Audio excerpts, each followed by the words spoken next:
ایسی سردی نہ پڑی ایسے نہ جاڑے دیکھے 2 بجے دن کو اذاں دیتے تھے مرغے سارے وہ گھٹا ٹوپ نظر آتے تھے دن کو تارے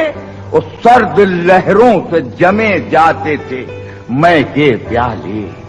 ایک شاعر نے کہا چیخ کے ساغر بھائی عمر میں پہلی دفعہ چمچے سے چائے کھائی کہ کڑکڑاتے ہوئے جھاڑے کی قیامت توبہ 8 دن کر نہ سکے لوگ حجامت توبہ سرد تھا ان دنوں بازار محبت توبہ وہ کر کے بیٹھے تھے شریف ان سے شرافت توبہ وہ تو زحمت بھی قدم چوں کی نہ سر لیتے تھے اور جو بھی کرنا تھا بچھونے پہ ہی کر لیتے تھے